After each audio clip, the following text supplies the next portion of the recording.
The thunderous crack of collapsing concrete echoed through the grand hall as Matthew Wilson watched in horror.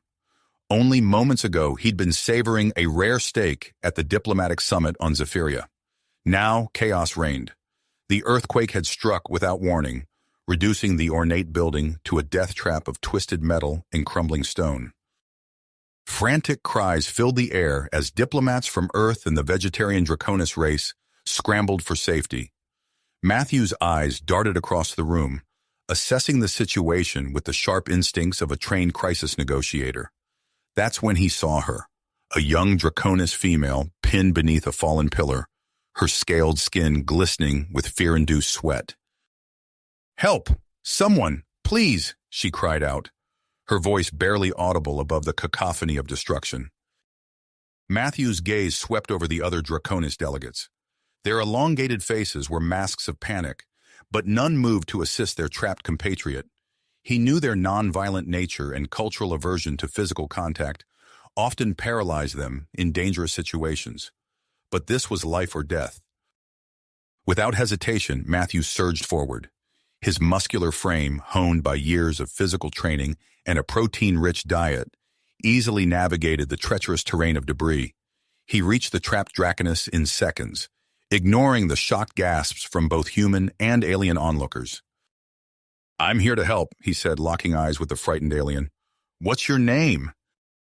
Voller, she stammered, her reptilian eyes wide with a mix of fear and disbelief.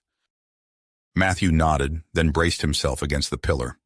With a grunt of exertion, he lifted the massive stone, his muscles straining against the impossible weight. Voller scrambled free, her slender form a stark contrast to Matthew's broader, more robust physique. As the building continued to shake, Matthew scooped Voller into his arms. She let out a surprised chirp, unused to such close contact, especially with a human.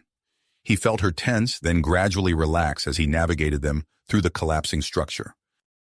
They emerged into the alien sunlight of Zephyria, Matthew's chest heaving from the effort. He gently set Voller down, noting the way her gaze lingered on his arms and torso. She seemed fascinated by the physical power that had just saved her life. "Thank you," Voller said, her voice filled with awe. I've never seen anyone move like that. Is it because you're a carnivore?" Before Matthew could respond, a commotion erupted around them. Draconis officials rushed forward, pulling Voller away from the human. Their faces were contorted with a mix of relief and revulsion. "Step back, human," one of them hissed. "Your aggressive actions were unnecessary and inappropriate." Matthew raised his hands in a placating gesture, but the damage was done. The rescue, meant to save a life, had ignited a diplomatic firestorm. He could see the human delegation approaching, their expressions a mix of pride and concern. As Voller was led away by her people, she cast one last glance over her shoulder at Matthew. In that moment, he saw something that gave him hope, a spark of curiosity, of admiration that defied years of ingrained prejudice. The ground had stopped shaking, but Matthew knew the real tremors were just beginning. This incident would ripple through both human and Draconis societies, challenging long-held beliefs about diet, physical capabilities, and the very nature of their interspecies relationships. As medical teams descended on the scene, Matthew found himself being ushered into a quarantine area. To his surprise, Voller was brought to the same location. Their eyes met across the room, and Matthew realized that their unexpected connection was far from over. The real test of diplomacy, of understanding, and perhaps of something more, was about to begin. As medical teams swarmed the quarantine area, Matthew found himself being ushered into a specially designed isolation chamber. To his surprise, Voller was guided into the same facility, her scaled form trembling slightly as she passed through the sterilization field. The chamber was a marvel of engineering, split down the middle by a transparent barrier. On one side, Earth-standard atmosphere filled the space, while the other mimicked the gaseous composition of Zephyria. Matthew watched as Voller settled into her half, her reptilian eyes darting nervously around the unfamiliar environment. "Welcome to your home for the next few days," a voice crackled through the intercom. "We need to monitor you both for any signs of cross-species contamination. Please make yourselves comfortable." Matthew nodded, then turned his attention back to Voller. She was examining the barrier between them, her slender fingers tracing invisible patterns on its surface. Their eyes met, and he offered a reassuring smile. As the days passed, a routine began to form. Every morning, Matthew would wake early and begin his exercise regimen. Push-ups, sit-ups, and squats filled his mornings, the physical exertion a welcome distraction from the confines of the chamber. On the third day, he noticed Voller watching him intently. Her large eyes were fixed on his movements, tracking each flex and stretch of his muscles. When he finished his set of push-ups, he saw her attempt to mimic the motion, her lithe body unused to such strenuous activity. "Like this," Matthew said, demonstrating the proper form. Though she couldn't hear him through the barrier, Voller seemed to understand. She tried again, managing a shaky half push-up before collapsing with a chirp of frustration. Matthew chuckled, then froze as he saw the look of fascination on Voller's face. She was staring at his bare torso, her gaze tracing the contours of his well-defined muscles. He felt a flush of heat that had nothing to do with his workout. Their silent observations of each other continued throughout the quarantine. Matthew found himself captivated by Voller's alien grace, the way her iridescent scales caught the light as she moved.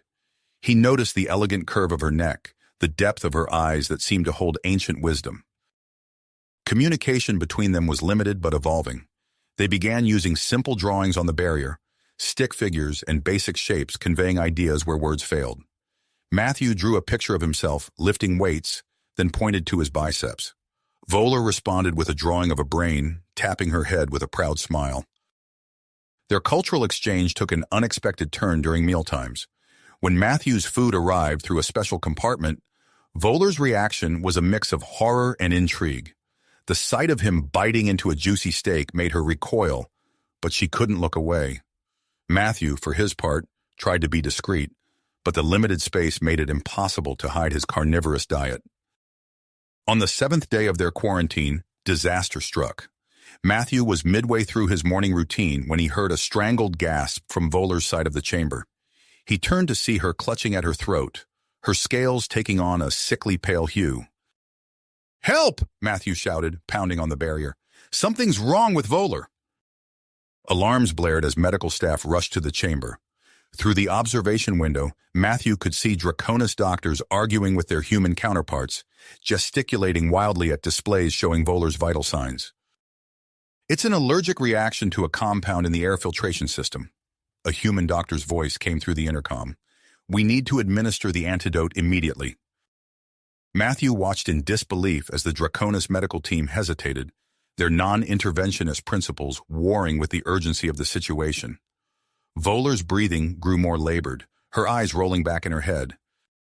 "Guide me through it," Matthew said, locking eyes with the human doctor. "I'll do it." What followed was a blur of activity.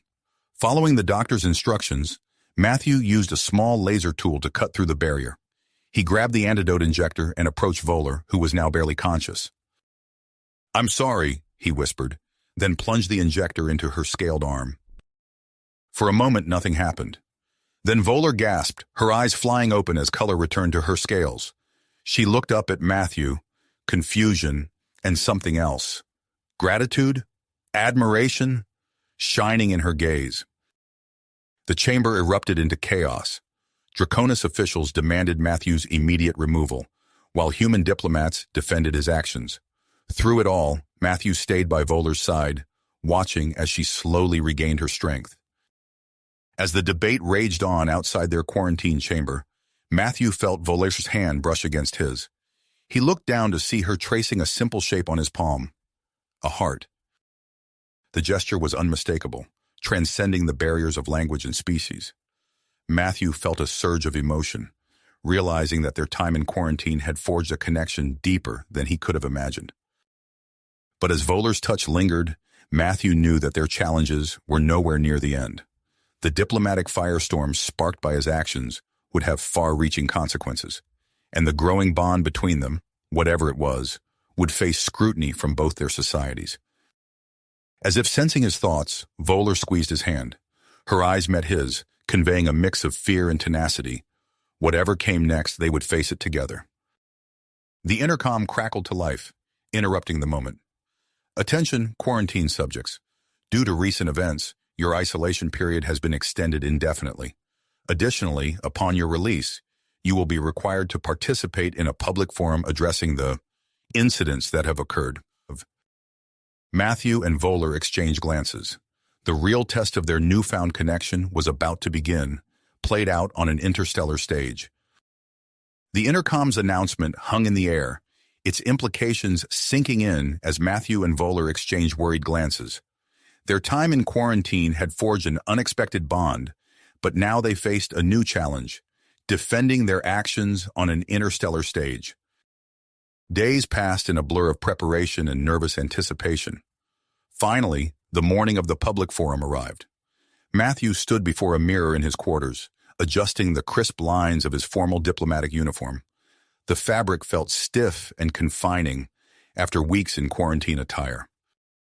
A sharp knock at the door preceded Admiral Jameson's entrance. The older man's face was a mask of stern professionalism, but Matthew detected a hint of concern in his eyes. "Wilson," Jameson said, his voice low and urgent, "I can't stress enough how crucial this forum is. We need to present humanity in the best possible light. That means no sudden movements, no displays of physical prowess. The Draconis are already on edge." Matthew nodded. "Understood, sir. I'll be on my best behavior." "See that you are," Jameson replied, then softened slightly. "For what it's worth, I think you did the right thing. But perception is everything in diplomacy." As they made their way to the amphitheater, Matthew's thoughts drifted to Voller. He hadn't seen her since their quarantine ended, and he found himself missing her presence more than he cared to admit. The amphitheater was a marvel of architecture, its sweeping curves designed to accommodate both human and Draconis physiologies. As Matthew took his place on the stage, he scanned the sea of faces before him. Humans and Draconis sat in separate sections, the tension between them almost palpable. A hush fell over the crowd as Voller entered. Her slender form was draped in shimmering robes that caught the light with every movement. Matthew's breath caught in his throat. He'd grown accustomed to her appearance in quarantine, but seeing her adorned in the full regalia of her people was something else entirely. Their eyes met briefly as she took her seat across the stage. Matthew noticed a flicker of something. Fear, excitement, in her gaze before she turned away. The forum began with the appearance of the moderator, a shimmering holographic construct that hovered above the center of the stage. Its voice, neither male nor female, filled the amphitheater. "Welcome, citizens of Earth and Zephyria. We are gathered here to address the recent incidents involving human diplomat Matthew Wilson and Draconis representative Voller." Matthew listened as the AI recounted the events of the earthquake and the quarantine. When it was his turn to speak, he stood, acutely aware of the millions of eyes upon him. "I acted on instinct," he began, his voice steady. "Where I come from, we don't hesitate to help those in need, regardless of species. As for my diet," he paused, choosing his words carefully, "it provides the strength that allowed me to save Voller's life. Twice." A murmur rippled through the crowd. Matthew caught sight of Admiral Jameson's approving nod. Then it was Voller's turn. She rose gracefully, her scales shimmering under the lights. Matthew held his breath, uncertain of what she might say. "I owe my life to Matthew Wilson," Voller began, her voice clear and unwavering.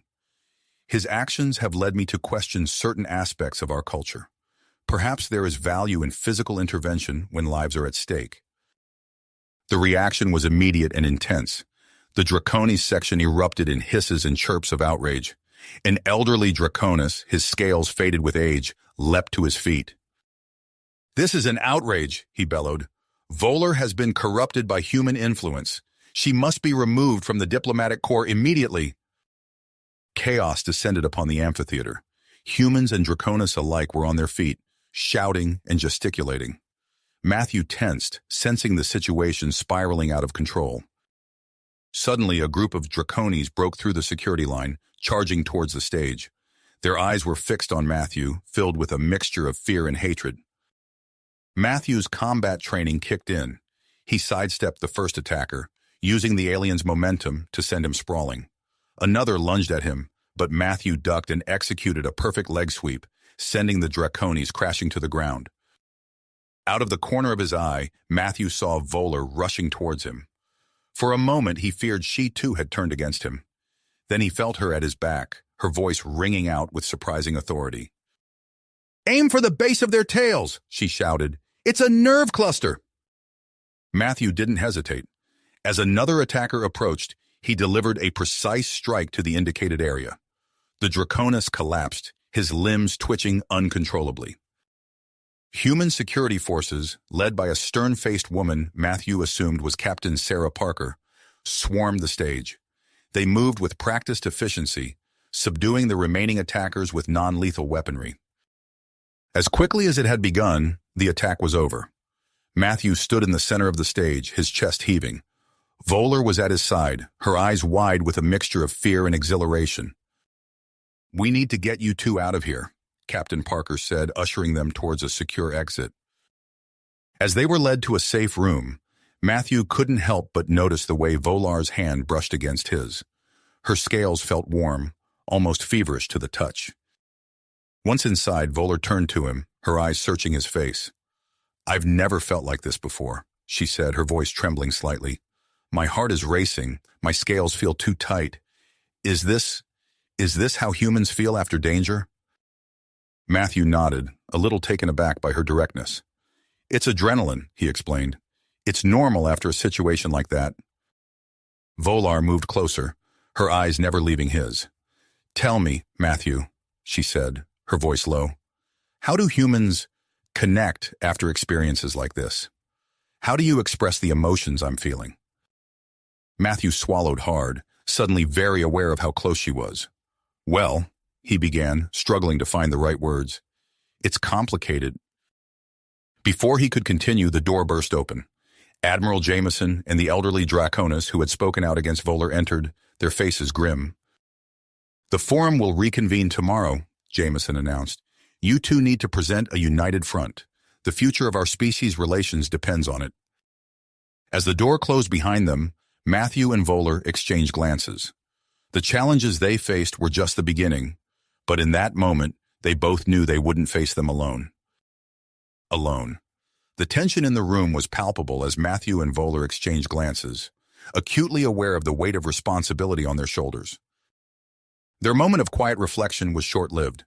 A sharp knock on the door preceded the entrance of a stern-faced official. "Wilson, Voller," she addressed them, her tone clipped. "The summit organizers have reached a decision. You're to participate in a new cultural exchange program." Matthew's brow furrowed. "Cultural exchange?" The official nodded. "You two will be the first participants. Given your unique experiences, you've been chosen to undertake an immersive study of each other's cultures." Vollar's scales rippled with a mix of curiosity and apprehension. "What does this entail?" "You'll be transported to a specially constructed habitat on a neutral planet," the official explained. "There, you'll spend 1 week in a human environment and 1 week in a Draconis environment. The goal is to foster understanding between our species." As the official laid out the details, Matthew felt a mix of excitement and trepidation. He glanced at Voller, noting the rapid color changes in her scales that betrayed her own complex emotions. Days later, Matthew found himself stepping out of a transport shuttle onto the surface of an unfamiliar world. The habitat loomed before them, a massive structure divided into 2 distinct halves. One side was clearly designed to mimic Earth, while the other bore the hallmarks of Zephyrian architecture. Voller emerged behind him, her movements cautious in the planet's higher gravity. "It's heavy," she commented, her voice strained. Matthew instinctively reached out to steady her, then remembered the Draconis aversion to touch. He pulled his hand back, feeling awkward. "You'll adjust," he said instead, offering an encouraging smile. Their first week began in the human section. Matthew watched with amusement as Voller marveled at the most mundane aspects of human life. She struggled with the simple act of sitting in a chair, her tail making it an awkward endeavor. "How do you humans manage without a tail for balance?" she asked, frustration evident in her voice as she toppled sideways for the 3rd time. Matthew couldn't help but chuckle. "We manage just fine. Here, let me show you." He demonstrated proper sitting technique, and soon Voller was perched somewhat comfortably, her tail curled around the chair leg. As the days progressed, Matthew introduced Voller to various human activities. She was fascinated by sports, watching wide-eyed as Matthew demonstrated basic exercises. "Your bodies are so mobile," she commented, observing Matthew perform a series of stretches. "Is this why your species is so tactile?" Matthew paused, considering her question. "Partly, I suppose. Physical contact is just a natural way for us to express emotions and build connections." He held out his hand. "Here, I'll show you a basic human greeting. It's called a handshake." Volar hesitated, her scales shifting colors rapidly. Slowly, she extended her own hand. As their palms met, Matthew felt a jolt of electricity run through him. Volar's scales were smooth and warm, her grip tentative but firm. "Oh!" Volar exclaimed, her eyes wide. "That's intense." Matthew nodded, suddenly very aware of the prolonged contact. He gently released her hand, noting the way Volar's scales had taken on a flushed hue. The most challenging aspect of human culture for Volar proved to be the cuisine. She watched with a mixture of fascination and horror as Matthew prepared a simple meal of grilled fish and vegetables. "You're going to eat that?" she asked, her voice tinged with disbelief as Matthew placed the cooked fish on a plate. "It's a staple of human diet," Matthew explained, "rich in protein and essential nutrients." Volar's scales rippled with revulsion, but curiosity shone in her eyes. As Matthew took his first bite, she leaned in, studying his reaction. "It doesn't cause you harm?" she asked, her voice a mix of wonder and skepticism. Matthew shook his head, swallowing. "On the contrary, it's very beneficial for us." He hesitated for a moment, then asked, "Would you like to try a small piece?" Volar recoiled slightly, but Matthew could see the internal struggle playing out across her scales. Finally, curiosity won out. "A very small piece," she conceded. With trembling hands, Volar accepted a tiny morsel of fish. She examined it closely, her nostrils flaring as she inhaled its scent. Then, with a deep breath, she placed it in her mouth. The reaction was immediate. Volar's eyes widened, her scales flashing through a rainbow of colors. She swallowed reflexively, then stared at Matthew in shock. "That was—" She paused, searching for words. "Unexpected." Before either of them could process the magnitude of what had just occurred, alarms blared throughout the habitat. A voice crackled over the intercom. "Alert! Unauthorized entry detected in Sector 3. All personnel, initiate lockdown procedures." Matthew's training kicked in. He grabbed Volar's arm, ignoring her initial flinch at the contact. "We need to move. Now!" As they raced through the corridors, the sound of commotion grew louder. Matthew caught glimpses of figures moving in the shadows, their forms distinctly draconas. "Extremists!" Volar hissed, her scales paling with fear. "They must have found out about the fish." Matthew's mind raced. They were caught between two cultures, neither fully prepared for the consequences of their actions. As the sounds of approaching attackers grew closer, he realized that their cultural exchange had become far more than an academic exercise. It had become a fight for survival, with the fate of two worlds hanging in the balance. Balance. Matthew's heart raced as he assessed their options. The corridor ahead was clear, but the sounds of pursuit grew closer. "This way," he whispered, guiding Volar towards a nearby maintenance hatch. As they squeezed through, Volar's scales scraped against the metal, causing her to wince. Once inside the narrow passageway, Matthew made a split-second decision. He reached into his pocket and pulled out an emergency ration bar. "Volar, I know this goes against everything you believe, but I need you to eat this," he said, breaking off a small piece. Volar's eyes widened in shock. "Matthew, I can't. It contains animal protein," Matthew interrupted. "I know it's taboo for your people, but it might be our only chance. The atmosphere in here is becoming toxic, and you're already weakening." Volar's scales flickered with conflicting emotions, fear, doubt, and a hint of curiosity. She glanced at the ration bar, then back at Matthew. "Trust me," he pleaded. With trembling hands, Volar accepted the morsel. She hesitated for a moment, then quickly placed it in her mouth. As she swallowed, her body went rigid.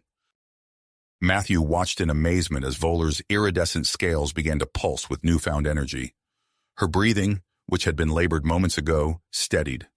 Within minutes, her eyes flew open, now sharp and alert. "Matthew," she gasped, "I feel different, stronger." Before he could respond, the hatch burst open. Captain Sarah Parker and her security team swarmed in, weapons at the ready. "Wilson, Volar, are you all right?" Parker asked, her eyes scanning for threats. Matthew nodded, helping Volar to her feet. "We're fine, Captain. The attackers?" "Neutralized," Parker replied crisply. "We need to get you both to a secure location immediately." As they were escorted out, Matthew noticed Dr. Elena Rodriguez hurrying towards them, her face a mix of concern and excitement. "Is it true?" she asked breathlessly. "Did Volar consume animal protein?" Matthew nodded, and Dr. Rodriguez's eyes lit up. "Remarkable. We need to run a full medical evaluation immediately." The next few hours passed in a blur of tests, scans, and hushed conversations. Matthew paced outside the medical bay, his mind racing with the potential consequences of his actions. Admiral Jameson arrived, his face grim. "Wilson, we've got a situation on our hands. News of what happened here is spreading fast, and it's causing an uproar on both sides." Matthew's stomach dropped. "How bad is it, sir?" "Bad enough," Jameson sighed. "The Draconis conservatives are calling for Volar's head, claiming she's committed treason against their values. Meanwhile, we've got humans questioning whether you overstepped by introducing animal protein to her diet." Before Matthew could respond, Dr. Rodriguez emerged from the medical bay, her eyes wide with excitement. "Admiral, Mr. Wilson, you need to see this," she said, ushering them inside. Volar lay on an examination table, her scales shimmering with vibrant colors Matthew had never seen before. Dr. Rodriguez pulled up a holographic display of Volar's internal scans. "The introduction of animal protein has triggered something extraordinary," Dr. Rodriguez explained. "Volar's body is undergoing rapid physiological changes. Her strength has increased, her senses have sharpened, and most incredibly, we're seeing the early development of reproductive organs similar to those in sexually reproducing species." Matthew stared at Volar, who looked back at him with a mixture of fear and wonder. "What does this mean?" Volar asked, her voice trembling. Dr. Rodriguez took a deep breath. "It means that your species may have evolved from omnivorous ancestors. The vegetarian diet of the Draconis might be a cultural adaptation rather than a biological necessity." The implications of this revelation hung heavy in the air. Admiral Jameson was the first to break the silence. "This changes everything," he said gravely. "We need to convene an emergency summit immediately. The future of human-Draconis relations hangs in the balance." As preparations for the summit began, Matthew found himself drawn to Volar's side. She seemed to be grappling with the enormity of her transformation. "How do you feel?" he asked softly. Volar's scales rippled with a kaleidoscope of colors. "I feel alive," she whispered. "Everything is so intense. Colors, sounds, sensations I've never experienced before." Her eyes met Matthew's, and he felt a jolt of electricity run through him. "Including how I feel about you."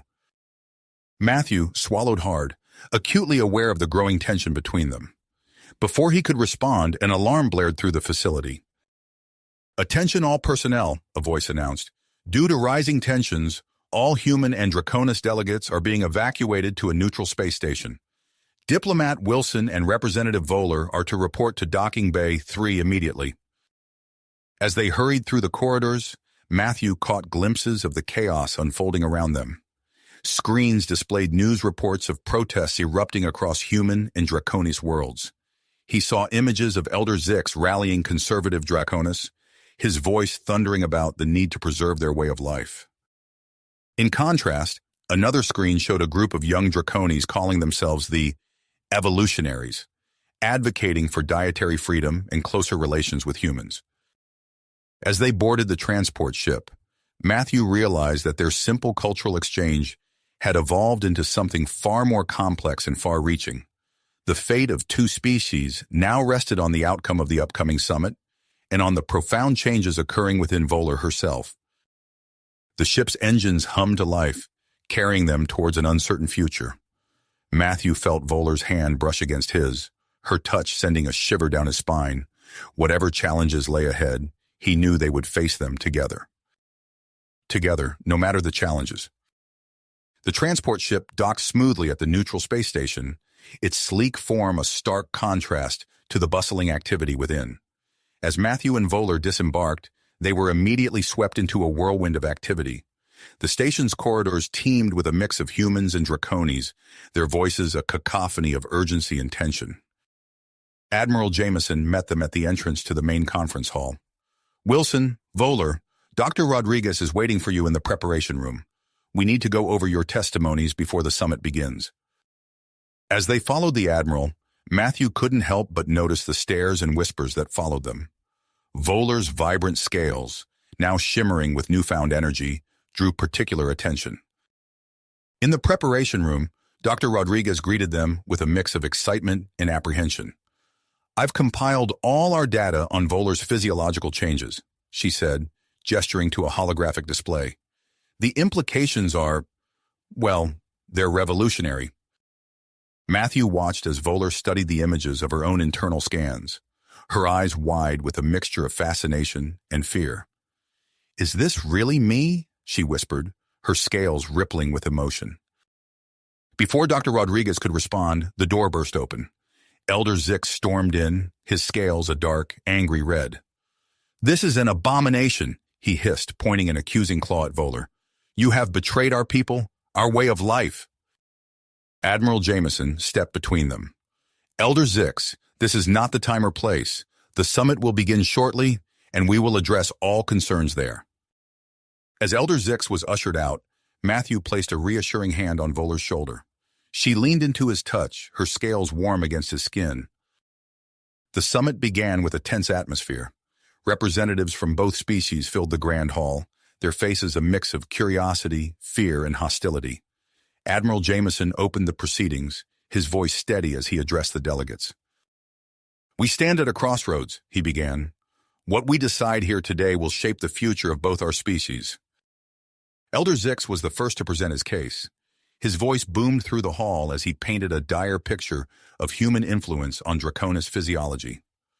"This is nothing short of biological warfare," he declared, gesturing dramatically at Volar. "They seek to destroy our very essence." Murmurs rippled through the crowd. Matthew felt Volar tense beside him, her scales paling with distress. Admiral Jameson countered with a measured response, emphasizing the potential benefits of the changes. "We propose a joint research initiative," he said, his voice calm but firm. "Let us study these effects together, for the betterment of both our species." As the debate raged on, Matthew became aware of a commotion outside the hall. Through the large windows, he could see a group of young dracones gathering, their scales bright with excitement. Banners proclaiming, "Evolution, not extinction," and "Freedom of choice" waved above the crowd. Inside, Dr. Rodriguez took the stand, her voice steady as she presented her findings. "The changes we're observing in Volar's physiology suggest a form of accelerated evolution," she explained, pointing to detailed genetic charts. "It's possible that this is a natural adaptation process that was somehow suppressed in the past." The hall erupted in a mix of exclamations and heated discussions. Matthew watched as Volar's testimony became the focal point of the summit. She stood before the delegates, her scales shifting through a rainbow of colors as she described her transformation. "I feel alive," she said, her voice growing stronger with each word. "I can sense things I never could before. I feel emotions I didn't know existed." Her eyes found Matthew's in the crowd. "I've discovered parts of myself I never knew were there." Her words sent shockwaves through the Draconis delegates. Some leaned forward, fascinated, while others recoiled in horror. Matthew's turn came next. He spoke of human physical intimacy and emotional bonding, concepts that seemed to both intrigue and disturb many of the Draconis present. "Love for humans is more than just a biological imperative," he explained. "It's a connection that goes beyond the physical." As he spoke, alarms suddenly blared throughout the station. Security personnel burst into the hall, their weapons drawn. "We have a situation," the lead officer announced. "A group of extremists is attempting to sabotage the life support systems." Without hesitation, Matthew sprang into action. He caught Volar's eye and she nodded, understanding, passing between them without words. Together, they raced out of the hall, following the security team. The corridors were chaos as they made their way to the life support control room. Matthew's combat training kicked in, his movements fluid and precise. Beside him, Volar moved with newfound grace and power, her enhanced strength evident as she easily kept pace with him. They reached the control room to find it under siege. A group of Draconis extremists had barricaded themselves inside, working feverishly to alter the station's atmosphere. Matthew and Volar exchanged a quick glance, then moved as one. Matthew used his agility to distract the extremists, drawing their fire while Volar, utilizing her increased strength, worked to breach the barricade. Their coordinated efforts, a seamless blend of human tactics and Draconis power, quickly overwhelmed the saboteurs. As the last extremist was subdued, Matthew and Volar stood in the center of the room, breathing heavily.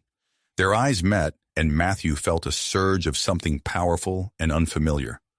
Volar's scales shimmered with a deep, rich color he had never seen before. The moment was broken as Admiral Jameson and the other delegates rushed in. The Admiral's eyes widened as he took in the scene. "You two," he said, his voice a mix of awe and concern. "I think we need to have a talk." As they were led back to the summit hall, Matthew could feel the weight of everyone's stares. He and Volar had just demonstrated, in the most dramatic way possible, the potential of human Draconis cooperation. But as he caught sight of Dr. Rodriguez's excited expression and Elder Zix's look of impossibly strong fury, he realized that their actions had also opened up a whole new set of questions and controversies. The summit reconvened, but now with a palpable shift in the atmosphere. Admiral Jameson and a Draconis leader named Counselor Thala took center stage, proposing a new initiative, a voluntary cultural and biological exchange program. "What we've witnessed today," Counselor Thala began, her scales a thoughtful blue, "is both a challenge and an opportunity. We cannot ignore the potential benefits of this evolution, but neither can we disregard the concerns of those who wish to preserve our traditional way of life." As the proposal was laid out, Matthew felt a mix of excitement and trepidation. The program would allow for controlled experimentation with dietary changes for interested Draconis, while humans would have the chance to study and potentially adopt beneficial aspects of Draconis biology and culture. The idea gained immediate support from progressive factions, but conservatives on both sides voiced their objections loudly. The debate grew heated, with passionate arguments erupting from all corners of the hall. Amidst the chaos, Dr. Rodriguez approached Matthew and Volar, her eyes gleaming with scientific curiosity. "Your relationship," she said in a low voice, "it's unprecedented. The physiological and psychological implications are enormous.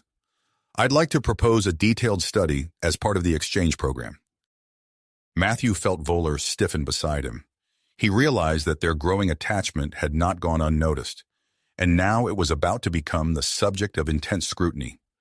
He looked at Volar, seeing the same mix of fear and purpose in her eyes that he felt in his heart. As the summit neared its conclusion, a tentative agreement was reached to proceed with the exchange program. Matthew and Volar found themselves designated as primary subjects for the study of human-Draconis relations, both cultural and biological. Standing at the edge of the conference hall, watching as delegates argued over the finer points of the agreement, Matthew felt the weight of their new role settle upon him.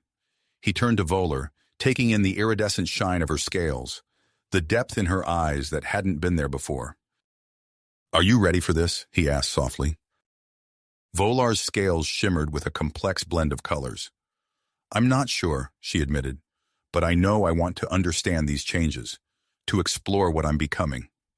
Her gaze met his, filled with an intensity that made his breath catch. "And I want to do it with you." As they stood there on the cusp of a new chapter in human-Draconis relations, Matthew realized that their journey was just getting started.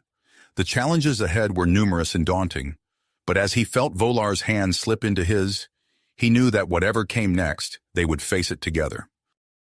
Together, they would navigate this uncharted territory. The weeks following the summit were a whirlwind of activity.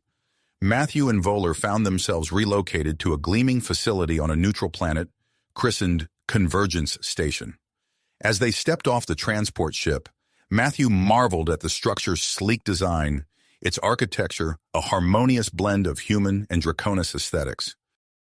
Dr. Elena Rodriguez greeted them at the entrance, her eyes bright with excitement.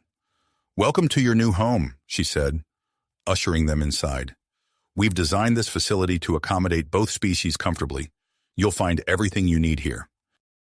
As they toured the station, Matthew noticed the attention to detail in every aspect of its construction. Rooms with variable gravity settings, adjustable atmospheric controls, and dual-species medical equipment lined the corridors.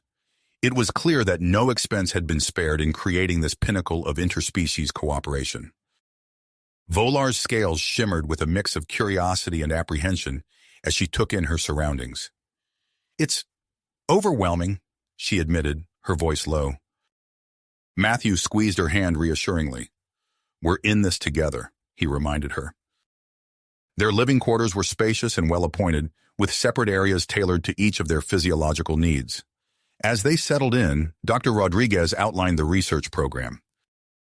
"We'll be conducting a series of tests and observations," she explained, her tone professional but tinged with almost unchecked enthusiasm.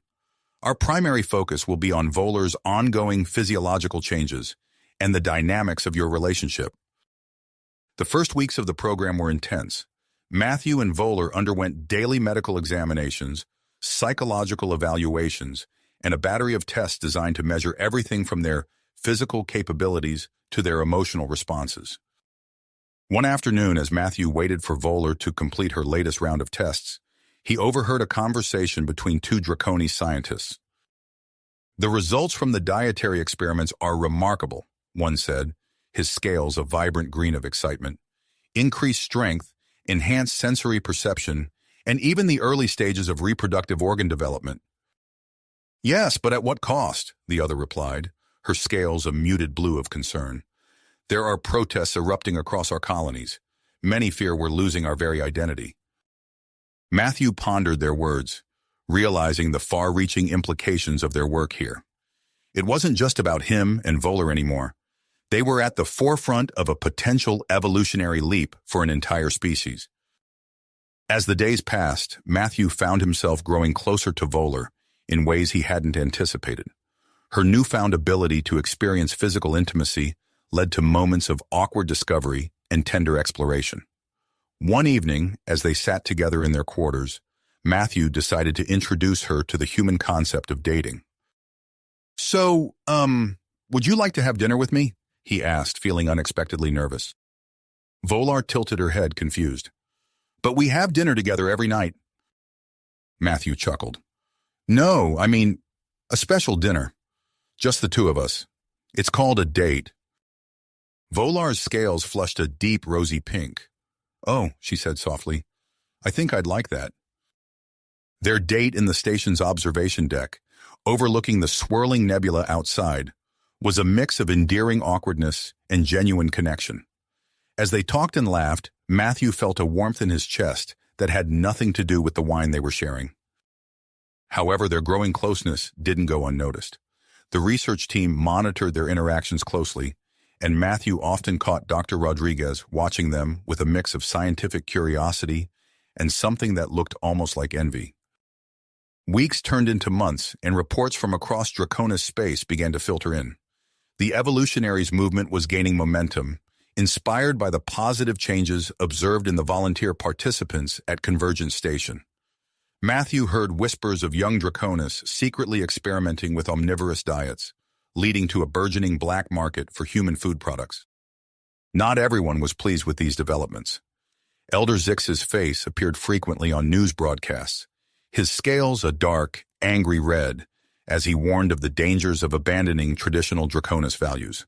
Protests erupted on several worlds, some turning violent as tensions between progressives and conservatives escalated.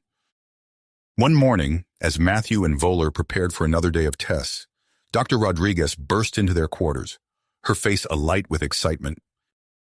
"We've made a breakthrough," she announced breathlessly. The changes we're seeing in Voller and the other participants, they're not just superficial. We've discovered dormant genes that have been activated, genes that have been suppressed for generations. Matthew and Voller exchanged stunned looks. What does this mean? Voller asked, her voice barely above a whisper. Dr. Rodriguez's eyes shone. It means, my dear, that your species may have undergone a forced evolutionary regression in your ancient past. We're not changing you. We're helping you reclaim what was lost. The implications of this discovery were staggering. As news spread, it sent shockwaves through both human and Draconis societies. Ancient artifacts and historical records were re-examined, revealing clues that supported the theory of a more diverse ancestral diet and physiology for the Draconis. But with this revelation came new dangers. Extremist groups on both sides began to take drastic action. One evening, as Matthew and Voller were reviewing the latest research data, alarms blared throughout the station. Security breach in Sectors 3 and 7, a computerized voice announced calmly. Matthew's combat training kicked in immediately. He grabbed Voller's hand, pulling her towards the door. We need to get to the command center, he said urgently. As they raced through the corridors, they encountered chaos. A group of human supremacists had infiltrated one section of the station, while a Draconis purist faction was attempting to breach another. They're trying to sabotage the research, Voller realized, her scales paling with fear. Matthew nodded grimly. And we're not going to let them. Working in tandem, Matthew's tactical skills and Voller's enhanced abilities proved a formidable combination. They coordinated with the station's security forces, helping to repel both groups of attackers. In the aftermath of the attack, as they stood in the debris-strewn command center, Matthew looked at Voller. Her scales were flushed with exertion, her eyes bright with a mix of fear and drive. In that moment, he saw not just the Draconis he had come to care for deeply, but a partner in every sense of the word. Dr. Rodriguez approached them, her lab coat smeared with soot, but her expression resolute. We can't stop now, she said firmly. What we're doing here is too important. Matthew nodded, feeling Voller's hand slip into his. We're ready for whatever comes next, he said, speaking for both of them. As the cleanup began and security measures were heightened, Matthew knew that their journey was nowhere near the end. The path ahead was fraught with challenges, both scientific and social. But as he looked at Voller, he felt a surge of hope. Together, they were at the forefront of a new era in human-Draconis relations, an era that promised both great risks and even greater rewards. Rewards and even greater challenges. The attack on Convergence Station came without warning. Alarms blared through the facility as Matthew and Voller were reviewing the latest research data in their quarters. The computerized voice echoed through the corridors. Security breach in multiple sectors. This is not a drill. All personnel proceed to designated safe zones. Matthew's combat instincts kicked in immediately. He grabbed Voller's hand, his eyes scanning the room for potential weapons. We need to get to the command center, he said urgently. As they raced through the corridors, chaos erupted around them. Screams and the sound of shattering equipment filled the air. They rounded a corner to find Dr. Rodriguez ushering a group of terrified researchers toward an evacuation point. Matthew, Voller, she called out, relief evident in her voice. Thank goodness you're safe. We're under attack by a coalition of human supremacists and Draconis purists. They've breached our defenses somehow. Vollar's scales paled. How is that possible? Our security protocols... Inside help, Dr. Rodriguez cut her off, her expression grim. We don't know who, but someone let them in. There's no time to explain.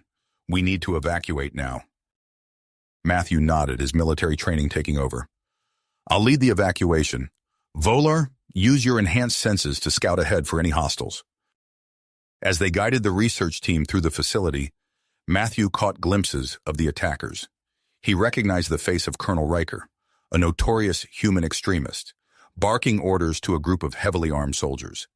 Even more shocking was the sight of Elder Zix, his scales a deep crimson of rage, leading a contingent of Draconis warriors. They're working together, Voller whispered, disbelief coloring her voice. Strange bedfellows, Matthew muttered, but hate can unite even the most unlikely allies. They had almost reached the evacuation point when Dr. Rodriguez suddenly stopped. "The data crystal," she gasped. "All our research, I can't leave it behind." Before Matthew could protest, she turned and sprinted back toward the lab. "Elena, wait!" he called out, but she was already gone. "We have to go after her," Voller insisted, her eyes wide with concern. Matthew hesitated, torn between his duty to the group and his loyalty to their friend. Finally, he turned to one of the security officers. "Get these people to safety. We'll catch up." They raced back through the corridors, the sounds of combat growing louder. They found Dr. Rodriguez in the main lab, frantically downloading data onto a crystal. "Elena, we have to go now," Matthew urged. "Just a few more seconds," she replied, her fingers flying over the console. Suddenly, Voller's head snapped up, her nostrils flaring. "They're coming," she warned, "and they have something that smells wrong." As if on cue, the lab doors burst open. Colonel Riker strode in, flanked by Elder Zix and a team of soldiers. In Riker's hand was a cylindrical device, glowing with an ominous green light. "Well, well," Riker sneered. "The poster children for species corruption. How fitting to find you here." "Step away from the console, Dr. Rodriguez," Elder Zix commanded, his voice dripping with disdain. Dr. Rodriguez snatched the now-filled data crystal and tossed it to Matthew. "Run!" she shouted. "That data is more important than any of us." Matthew caught the crystal, but before he could move, Riker raised the device. "Too late," he gloated. "Time to undo this abomination of nature." As Riker's finger moved toward the activation switch, time seemed to slow. Matthew saw Voller's eyes widen in realization, her body tensing to spring. In that split second, he understood her intent and knew he couldn't let her sacrifice herself. With a burst of speed he didn't know he possessed, Matthew lunged forward, tackling Voller just as Riker activated the device. A sickly green mist began to fill the room. "No!" Elder Zix roared, realizing too late the indiscriminate nature of the bioweapon. Matthew held Voller close, shielding her with his body as the mist swirled around them. He felt a burning sensation on his skin, heard Voller's gasp of pain beneath him. Through the haze, he saw Dr. Rodriguez slump to the ground, her human physiology offering no protection against the weapon designed for Draconis. With a Herculean effort, Matthew scooped Voller into his arms and staggered toward the exit. The corridors were a blur of alarms and flashing lights as he ran, driven by pure adrenaline and the desperate need to get Voller to safety. They burst into the hangar bay, only to find it in flames. The evacuation ships lay in ruins, sabotaged by the attackers. Despair threatened to overwhelm Matthew as he realized they were trapped. Then through the smoke he spotted it, a gleaming pod unlike anything he'd seen before. A sign above it read, "Experimental Long-Term Stasis Unit, Authorized Personnel Only." With no other options, Matthew carried Voller to the pod. As he struggled to open the hatch, he felt her stir in his arms. "Matthew," she whispered, her scales flickering weakly. "Leave me. Save yourself." He looked down at her, at the being who had changed his life in ways he could never have imagined. "Not a chance," he replied, his voice hoarse from the toxic air. "We're in this together, remember?" The pod hissed open, revealing a cramped interior clearly designed for 2 occupants. Matthew gently placed Voller inside, then climbed in after her. As the hatch sealed shut, he heard the facility's self-destruct sequence initiate. The last thing Matthew saw before the stasis field activated was Voller's hand reaching for his. Their fingers intertwined as the pod launched, carrying them away from the destruction and into the unknown depths of space. In the wake of their departure, the image of Matthew shielding Voller from the bioweapon was broadcast across every human and Draconis network. The sight of a human risking everything to protect a Draconis sparked intense debate and soul-searching on both sides. As the days turned to weeks and weeks to months, the disappearance of Matthew and Voller became the subject of speculation and hope. Search parties scoured the nearby systems, but the pod's advanced stealth technology made it impossible to track.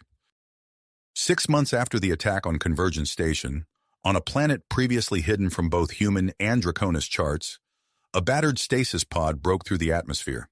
It streaked across a pristine sky before crash landing in a lush valley, nestled between towering mountains and shimmering lakes. For a moment, all was still. Then, with a hiss of releasing pressure, the pod's hatch began to open. You have reached the end of the story. If you enjoyed this story and want to support us, please leave a like and subscribe to our channel, and for every comment that says 88, I will heart every single one of them. Thank you for your time.